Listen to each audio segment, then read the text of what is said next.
வணக்கம். இந்த வீடியோல நம்ம 2 விஷயத்தை பத்தி பார்க்க போறோம். அது என்ன அப்படின்னு பார்த்தோம்னா, ஒண்ணு டிஎம்கே இந்த அளவுக்கு தோல்வியானதுக்கு மெயின் ரீசனா என்ன இருக்க போகுது அப்படிங்கிறதையும், இன்னொரு விஷயம் டிவிகே உண்மையாலுமே ஒரு மாற்று சக்தியா? நம்ம திராவிட கட்சிகளை தாண்டி இவங்க ஒரு மாற்றத்தை கொடுக்க போறாங்களா அப்படிங்கிற விஷயத்தையும் நம்ம இந்த வீடியோல பார்க்கலாம். முதல் விஷயமா டிஎம்கே இந்த அளவுக்கு தோல்விக்கு காரணமா நான் என்ன பார்க்குறேன் அப்படின்னு பார்த்தோம்னா, மீடியா கண்ட்ரோல், மீடியா மேனேஜ்மெண்ட் தான்.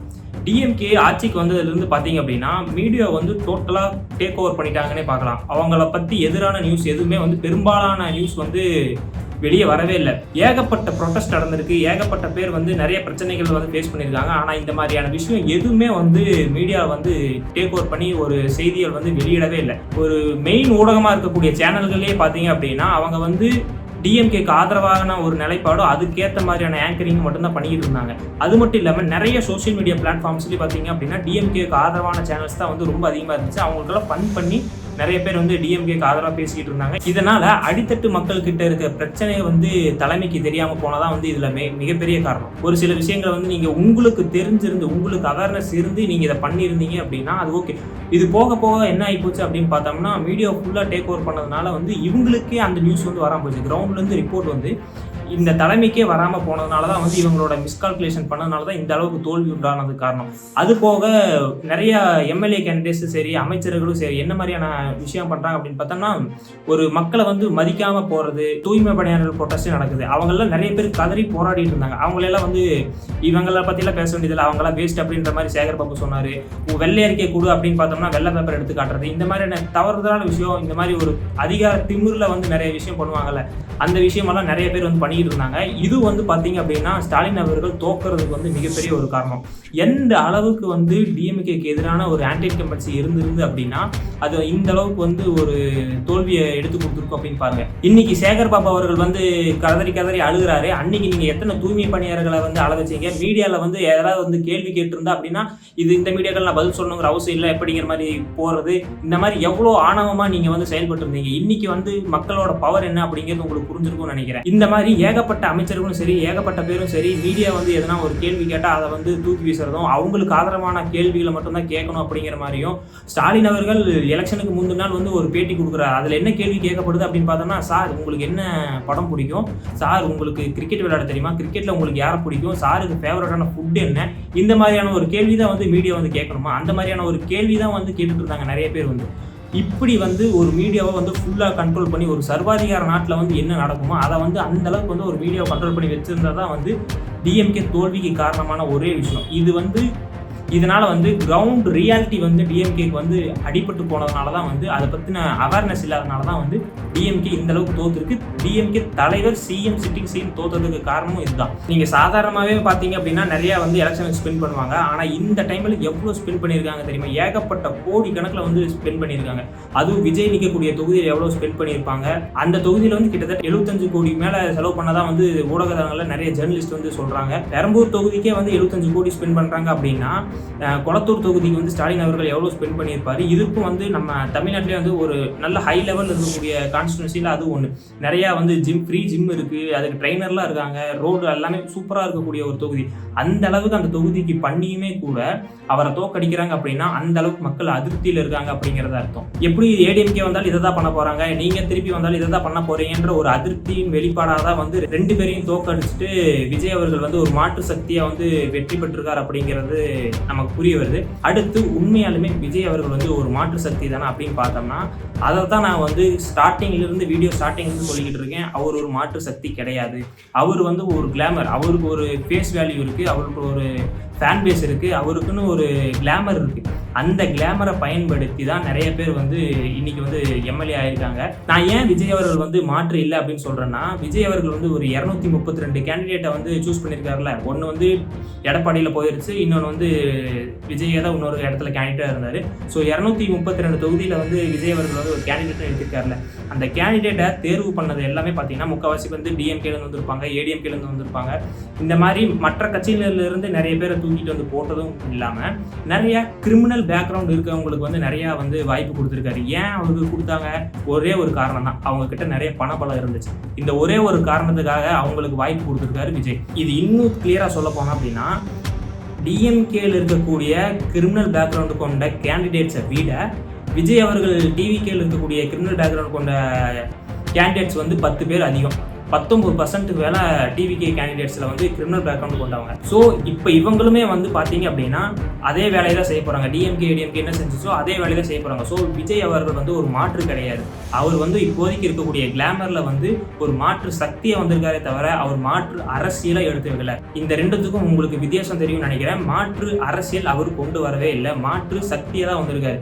ஒரு டிஎம்கே ஏடிஎம்கே தாண்டி இவர் ஒரு கூட்டம் கூட இருக்காரு, இவருக்கு ஒரு ஃபேன் பேஸ் இருக்கு, இவர் வந்து ஓட் போட்டு ஜெயிச்சு வச்சிருக்காங்க, அவ்வளவுதான். இவர் வந்து என்ன செய்ய போறாரு, இவங்க என்ன செஞ்சாங்களோ அதே தான் அவரு செய்ய போறாரு. இன்னொன்னு, இவங்க செய்யாத சில விஷயம் இருக்கு பாத்தீங்களா, அதை இவர் செய்யாம இருந்தாலே வந்து அது மிகச்சிறந்த ஒரு வின்னிங்கா தான் நான் பாக்குறேன். இதுல வந்து ஒரு நல்ல விஷயம் இருக்கு. இத்தனை வருஷம் இருக்கக்கூடிய திராவிட கட்சிகளை வந்து விஜய் அவர்கள் வந்து ஆட்டி படைச்சு, ஒரு 70 வருஷ கட்சியை வந்து ஆட்டி படைச்சு இன்னைக்கு ஒண்ணுமே இல்லடா நாங்க தான் அப்படின்ற மாதிரி மக்கள் வந்து அந்த அளவுக்கு அவங்க மேல வெறுப்புல இருக்காங்கன்றதுல வந்து மாற்று சக்தியை விஜய் அவர்கள் வந்திருக்காரு. திரு சிஎம் விஜய் அவர்களுக்கு வந்து நான் வந்து என்னதான் வந்து நல்லது பண்ணணும்னு நினைச்சாலும் கூட இருக்கக்கூடிய கேண்டிடேட்ஸ் வந்து அதுக்கு ஒத்தளிச்சு அவங்க பண்ணுவாங்களா அப்படின்னு பார்த்தோம்னா அந்த இடத்துல தான் விஜய் அவர்கள் சிக்கல இருக்கு. நான் உதாரணத்துக்கு சொல்லணும் அப்படின்னு பார்த்தோம்னா, இன்னைக்கு காலையில் பார்த்தீங்கன்னா பட்டாக்கத்தியோட விஜய் அவர்களோட கேண்டிடேட் எம்எல்ஏ ஒருத்தர் வந்து கேக் வெட்டி செலிப்ரேட் பண்ணுறாரு. இதே விஷயம் வந்து டிஎம்கேல இருக்கக்கூடிய ஒரு 4-5 பசங்க வந்து பண்ணிட்டாங்க அப்படின்ற பட்டாக்கத்தி வச்சு கேக் வெட்டிட்டாங்கன்னு சொல்லி ஒரு 3-4 வாரத்துக்கு முன்னாடி ஒரு வீடியோ போட்டு டிவிகேவினர்லாம் நிறைய பேர் பகிர்ந்து ஷேர் பண்ணிக்கிட்டே இருந்தீங்க. இன்னைக்கு உங்களோட தளபதிக்கு கீழே இருக்கக்கூடிய கேடர் வந்து இதே மாதிரி ஒரு செயல் செய்கிறாரு. இப்போ உங்களோட ஸ்பீச் எங்கே போகும், இப்போ உங்களோட வாய்ஸ் எங்கே, அதை யாருமே பற்றி பேசவே மாட்டேங்கிறீங்களே. ஏன் உங்கள் தளபதி வந்து தவறு செஞ்சுட்டார் அப்படின்னா எங்கள் தளபதிக்காக நாங்கள் பொறுத்து போவோம் அப்படிங்கிற மாதிரியா? விஜய் அவர்கள் செய்யக்கூடிய தப்பை விமர்சிச்சுட்டா அப்படின்னா நாங்கள் அதெல்லாம் வந்து தவறானவர்கள், நாங்கள் வந்து இந்த தமிழ்நாட்டை வந்து மோசமாக்கக்கூடிய வேலையை செய்கிறவங்க, நாங்கள் வந்து கைக்கூலி இந்த மாதிரியான ஏகப்பட்ட பிரச்சனை போடுறாங்க. நாங்கள் டிஎம்கேல இருக்கக்கூடிய பிரச்சனையும் தான் பேசுகிறோம். அன்னைக்கு டிஎம்கேவை எப்படி அடிச்சிங்களோ அதே மாதிரி உங்களோட கேடர் இன்னைக்கு தப்பு பண்ணியிருக்காரு, நீங்கள் கேட்டுதான் ஆகணும். அடுத்ததா நிறைய டிஎம்கே நிர்வாகிகளாக வந்து குழந்தைகளை வந்து ரேப் பண்ணிட்டாங்க, மூதாட்டியை ரேப் பண்ணிட்டாங்க அப்படிங்கிற மாதிரி ஏகப்பட்ட குற்றச்சாட்டு இருக்கும்போது அதை பற்றி பேசும்போது ஏகப்பட்ட டிவிகேவினர் வந்து சப்போர்ட் பண்ணி நிறைய ஆறுதல் சொல்லியிருந்தீங்க. அதே மாதிரி இன்னைக்கு உங்களோட ஆர்கே நகரில் இருக்கக்கூடிய டிவிகேல மிகப்பெரிய ஒரு நிர்வாகி வந்து பாலியல் வன்கொடுமையில வந்து மாட்டியிருக்காரு. அதுவும் போஸ்கோ ஆக்ட்ல. அன்னைக்கு வந்து போலீஸ் கைது பண்ணும்போது என்ன பண்ணியிருக்காரு அப்படின்னா, இவர் வந்து அதாவது எலெக்ஷன் ரிசல்ட் வரும்ல அந்த டைம்ல வந்து சீட்டு வாக்குகள் எண்ணிட்டு இருப்பாங்கல்ல, அந்த இடத்துல இருந்ததுனால அவர் கைது பண்ண முடியாமல் போச்சான். அதனால அடுத்த நாள் போய் கைது பண்ணியிருக்காங்க போலீஸார். போஸ்கோ ஆக்ட்ல 10 வயசு குழந்தைக்கு வந்து பாலியல் தொல்லை கொடுத்துருக்காரு உங்களோட டிவிகே நிர்வாகி. இவருக்கு வந்து அகெயின்ஸ்டா நீங்க வந்து பேசிதான் ஆகணும். அன்னைக்கு டிஎம்கே நிர்வாகிகள் வந்து பாலியல் தொந்தரவு கொடுத்து நிறைய பேரை வந்து அபியூஸ் பண்ணியிருக்காங்க அப்படின்ற மாதிரி சொன்னப்போ ஏகப்பட்ட டிவிகேவினர் வந்து சப்போர்ட் பண்ணீங்க. என்ன குழந்தைகள் இருந்து கிழவிகள் வரைக்குமே வந்து யாருக்குமே வந்து இங்க பெண்கள் பாதுகாப்பு இல்லை அப்படிங்கிற மாதிரி ஏகப்பட்ட பிரச்சனை ஏகப்பட்ட ப்ரொடெஸ்ட் பண்ணிட்டு இருந்தீங்க. இன்னும் உங்க தலைவர் வந்து சிஎம்ஏ ஆகல, அதுக்கே வந்து ஏகப்பட்ட எம்எல்ஏக்கள் சப்போர்ட் வேணும் அப்படிங்கறதுக்காக அவர் அடைஞ்சிட்டு இருக்க பத்தியில், அதாவது இன்னும் அபிஷியலா பொறுப்பே ஏற்றுக்கல, இன்னும் சிஎம்ஏ ஆகல, அதுக்குள்ள பட்டாக்கத்தை எடுத்து கேக் வெட்டுறதும் அதுக்கப்புறமா நிர்வாகி வந்து ஒரு போஸ்கோ ஆக்ட்ல வந்து அரெஸ்ட் ஆகிறதும் இந்த மாதிரி நிறைய வேலைகளை வந்து பண்ண ஆரம்பிச்சிட்டாங்க. நீங்க வந்து தளபதியை வந்து நீங்க மதிக்கிறதுனால, இப்ப தளபதி மேல வச்சிருக்க பாசத்தினால அவர் என்னதான் நல்லது செஞ்சாலுமே கூட அவரோட கேண்டிடேட்ஸ் அவரோட கேடர்ஸ் வந்து நல்லது செய்ய மாட்டாங்க. ஏன்னா நிறைய பேர் வந்து கிரிமினல் பேக்ரவுண்டு கொண்டவங்க. அது மட்டும் இல்லாம நிறைய பேர் பணத்தை செலவழிச்சிருக்காங்க. இந்த பணத்தை வந்து அவங்க எடுக்க தான் பார்ப்பாங்களே தவிர அவர் சொல்ற மாதிரி நடத்துவாங்களா அப்படிங்கிறது வந்து ஒரு கேள்விக்குறியான விஷயம் தான்.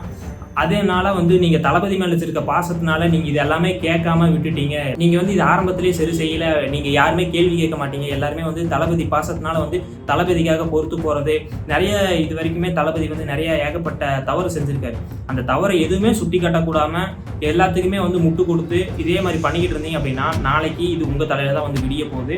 இந்த பிரச்சனை வந்து ஆரம்பத்திலே கிளியர்னா நாளைக்கு ஆலமரமா வந்து நிற்கும்ன்றத வந்து உறுதியா நான் சொல்றேன். ஒரு ஆட்சி அதிகாரத்துக்கு வர வரைக்கும் தான் நம்மளோட பொறுப்பு. நிறைய பேர் வந்து ஓட்டு போட்டு அவர் தேர்ந்தெடுத்தாச்சு, இன்னைக்கு சிஎம் ஆக போற கட்டத்துல இதுக்கப்புறம் அவர் தவறு செஞ்சா நீங்க கேட்டுதான் ஆகணும். கேட்கலன்னா நாளைக்கு அது உங்களுக்கே ஒரு பிரச்சனையா வந்து முடியும். இப்ப நான் யாருக்கு சப்போர்ட்டா பேசுறேன் அப்படிங்கிறது முக்கியம் இல்லை, நான் பேசுறது சரியா தப்பாங்கிறதா முக்கியம். இன்னைக்கு நீங்க ஒரு தலைவரா இருந்துட்டு விஜய் அவர்களுமே சரி நிறைய கத்தியெல்லாம் எடுத்து இந்த மாதிரி வாழெல்லாம் எடுத்து காமிச்சது வீரவாள் அந்த மாதிரி எல்லாம் பண்றாங்க. இதே விஷயம் தானே நிறைய பேர் லோக்கலா பண்ணிட்டு இருப்பாங்க. அவங்க இப்போ உங்ககிட்ட நிறைய பணம் இருக்கு, பண பலம் இருக்குங்கிறனால நீங்க பாலிஷான கத்தி எடுத்து காட்டுறீங்க. இதே வந்து லோக்கல்ல ஒரு மாச தினக்கூலிக்கு போறவன் வந்து எப்படி இது பண்ணுவான்? அவன் வந்து உங்களோட ஃபேன்ஸ் உங்களை பார்த்து வந்து இன்ஸ்பயர் ஆகி அவன் நிறைய விஷயம் பண்றான். அந்த மாதிரி விஷயம் பண்ணும்போது அவனும் அதே மாதிரி பட்டாக்கத்தி எடுத்து கட்ட தானே செய்வான். அவனும் வந்து ஒரு கத்தி எடுத்து காட்டுறது இந்த மாதிரியான விஷயம் பண்ண தானே செய்வான். முதல்ல நீங்க மாறணும். உங்களை பார்த்து இன்ஸ்பயர் ஆகி நிறைய மக்கள் நடந்தாங்க அப்படின்னா அது வந்து மக்களுக்கும் நல்லதா இருக்கணும். அவங்களோட செல்ஃப் டிசிப்ளினுக்கும் அது நல்லதா இருக்கிற மாதிரியான ஒரு முகம் வந்து நீங்க கொடுக்கணும். வேற யாராவது வந்து பசங்க வந்து இந்த மாதிரி கேக் வெட்டுறதும் சரி, பட்டாக்கத்தி எடுத்து காட்டுறதும் சரி, இந்த மாதிரி அருவாள் எடுத்து காட்டிட்டு போஸ்ட் போடுறதும் சரி, இதை வந்து நீங்க தவறுன்னு சொல்லும் போது நீங்க அந்த தப்பு பண்ணக்கூடாது. நீங்களும் இது பண்ணுவீங்க. இது வந்து டிவி கேஸ் மட்டும் இல்லை, நிறைய அரசியல் தலைவர்கள் வந்து பார்த்துருக்கேன். நிறைய பேர் வந்து ஸ்டேஜ் ஏறி இந்த மாதிரி வால் எடுத்துறது, இந்த வாலில் கேக் கட் பண்றது, இந்த மாதிரியான விஷயங்கள் பண்ணிட்டு இருக்கீங்க. நீங்க வந்து உங்க தகுதிக்கு ஏற்ற மாதிரி ஒரு பாலிஷான வால்ல மாத்திக்கிறீங்க, அவங்க அவங்களுக்கு ஏற்ற மாதிரி வெட்டிக்கிறாங்க. இது ரெண்டுத்துக்கும் பெரிய வித்தியாசம்லாம் இல்லை. நீங்க பண்ணா அது கரெக்ட், அவங்க பண்ணா அது தப்பா. ஸோ மாற்றம் வந்து உங்ககிட்ட இருந்து தான் வர முடியும். மாற்றம் வந்து உங்களுக்கு வேணும் அப்படிங்கிறதுக்காக நிறைய மக்கள் வந்து ஓட்டு போட்டாங்க. நீங்க இதெல்லாம் வந்து கண்டிச்சு இதை வந்து கைக்குள்ள எடுத்து இதற்கான தீர்வு வந்து நீங்க காட்டி நல்லது செய்வீங்க அப்படின்னு நம்புறோம். நன்றி.